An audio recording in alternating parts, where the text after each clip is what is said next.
अस्सलामुअलैकुम, क्या हाल चाल है हमारी यूट्यूब फैमिली। उम्मीद करती हूँ कि आप सब लोग ठीक होंगे। ये देखिए जी, आलू गोभी की रेसिपी जो है आज मैं आपके साथ शेयर करने लगी हूँ। झटपट तरीके से मैंने कैसे बनाई है। ये देखिए जी, आलू और गोभी को अच्छी तरह साफ़ करके छील के मैंने रख लिया हुआ है। इस तरह के मैंने क्यूब्स कर लिए थे आलूओं के और गोभी के। ज़्यादा बारीक और ज़्यादा मोटी भी नहीं करनी है आपने, ठीक है। बिल्कुल इसी तरह काटनी है। तकरीबन आधा किलो गोभी थी और 1 पाव के जितने जो थे वो आलू थे, ठीक है। ये देखिए मैंने ऑयल डाल दिया 1 कप। इसके अंदर मैंने डायरेक्टली जो है आलू और गोभी को डाल दिया। कोई प्याज का मसाला बनाने की आपको ज़रूरत नहीं है। पहले इसको अच्छी तरह फ्राई करें। इतनी अच्छी और इतनी मज़े की ये रेसिपी तैयार होती है ना, ठीक है। ये बिल्कुल नया तरीका है, आपने पहले कभी इस तरह नहीं बनाई हुई। इस तरह एक दफ़ा बना के देखें। बहुत जल्दी बनने वाली और झटपट बनने वाली जो है ये रेसिपी है, ठीक है। ये देखें जी, इसको अच्छी तरह हम फ्राई करेंगे और इसी के अंदर जो है वो हम नमक, मिर्च और मसाले वगैरह डाल देंगे। ये 1 चम्मच मैंने नमक का डाल दिया है, 1 चम्मच दादर मिर्च का डाल दिया और 1 ही चम्मच मैंने जो डाला है पिसी हुई मिर्च जो होती है रेड चिली पाउडर, वो गरम मसाला और सूखा धनिया डाल दिया था मैंने, ठीक है।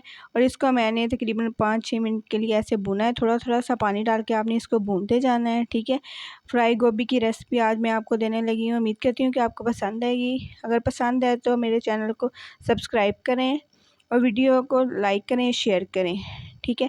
ये देखें जी, इस तरह इसको आपने फ्राई कर लेना है, ठीक है। बाद में मैंने लहसुन, अदरक, प्याज और हरी मिर्चों का जो है मैंने पेस्ट बना लिया था ब्लेंडर के अंदर डाल के, वो हम डाल देंगे, ठीक है। और ये मसाले वाली इतनी मज़ेदार ये गोभी तैयार होती है। और आपने इसको डालने के बाद आपने तकरीबन 5-10 मिनट इसको भूनना है अच्छी तरह, ताकि लहसुन अदरक का जो है ना कच्चापन प्याज का वो ख़त्म हो जाए, ठीक है।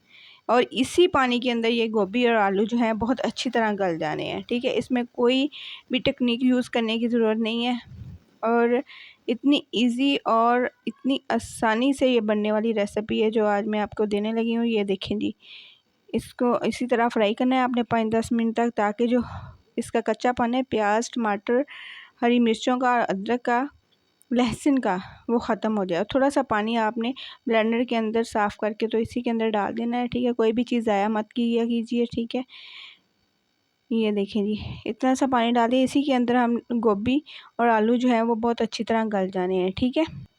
ये देखें जी, इसकी अच्छी तरह से ये गल जाएंगे बिल्कुल। तो इसको ढक्कन दे के तो हम रख देंगे तकरीबन 3-4 मिनट के लिए। मीडियम आग पे आपने इसको पकाना है। ये देखिए जी, इसकी लुक जो थी इस तरह की आई थी, ठीक है। और ये देखिए जी इसकी फ़ाइनल लुक। ओके जी, अल्लाह हाफिज़।